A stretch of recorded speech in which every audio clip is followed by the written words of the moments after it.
Pasti pernah kan, kita semua berdiri di persimpangan jalan karir, bingung mau belok kemana. Di satu sisi, ada dunia swasta yang kelihatannya tuh keren, dinamis, jenjang karirnya cepat. Di sisi lain, ada jalan pengabdian, jadi PNS, yang identik sama stabilitas. Nah, dua-duanya ini punya daya tarik dan tantangannya sendiri-sendiri. Kali ini, yuk kita bedah tuntas keduanya, biar Anda lebih mantap nentuin langkah.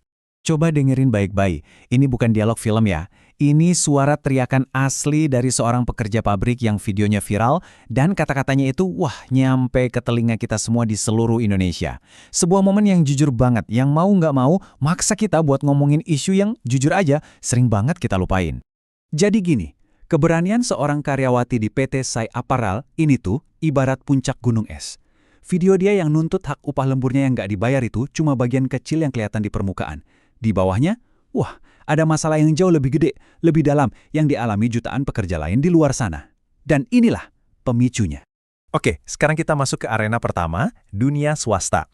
Banyak yang bilang disinilah surganya peluang, tempatnya gaji gede. Tapi ya ada juga sisi gelapnya, ada jebakannya, ada risikonya. Pertanyaannya jadi simpel kan? Apakah imbalannya benar-benar sepadan sama perjuangannya? Worth it nggak sih? Dan kasus PT Sai itu sayangnya ya, bukan satu-satunya. Lihat aja daftar ini. Ini keluhan yang paling sering kita dengar. Gaji yang telat, atau bahkan nggak dibayar. Disuruh kerja rodi, lembur nggak dihitung. Tiba-tiba di PHK, pesangon melayang. Ini tuh bukan cuma soal nasib sial aja loh. Ini masalah sistemik yang ngegerogoti hak paling dasar kita sebagai pekerja. Gimana? Langsung pesimis ya? Lihat daftar tadi? Eits, tunggu dulu, jangan nyerah dulu. Ada kok perisainya? Hukum. Dan kuncinya itu cuma satu, sederhana banget, pengetahuan. Karena gini, begitu Anda tahu hak Anda tuh bukan lagi sasaran empuk. Terus gimana dong cara ngelawannya kalau kita ngalamin ini? Nih, catat ya langkah-langkahnya. Pertama, kumpulin semua amunisi. Apa aja tuh? Ya slip gaji, kontrak kerja, kalau perlu rekaman juga. Kedua, laporin. Bawa semua bukti itu ke Disnaker. Sekarang gampang kok, bisa online juga. Nanti mereka yang jadi penengah. Nah, yang paling penting nih, abis lapor, jangan diam aja.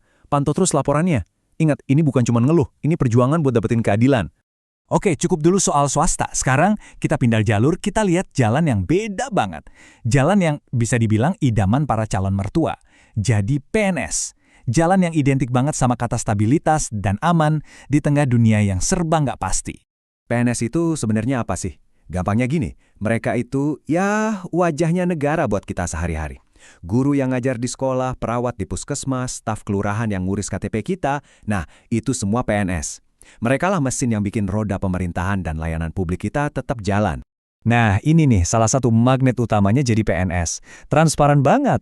Coba deh lihat tabel ini. Gaji pokoknya itu udah jelas dari awal, tergantung ijazah terakhir sama masa kerja. Nggak ada tuh drama negosiasi gaji atau ketidakpastian. Semuanya udah ada polanya, udah terstruktur, bisa diprediksi.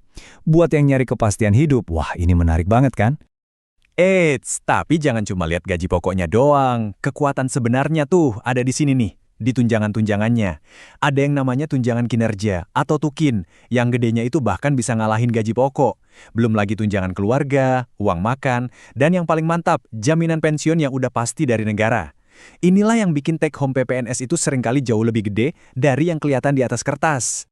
Kalau Anda masih mikir PNS itu kaku, harus fingerprint jam 8 tank, kayaknya perlu update deh. Soalnya, pemerintah sekarang juga lagi beradaptasi loh. Udah ada kebijakan kayak work from anywhere atau WFA. Jam kerja juga lebih fleksibel. Mereka mau buktiin kalau birokrasi itu juga bisa modern. Tujuannya? Jelas, biar lebih produktif dan pelayanannya makin oke.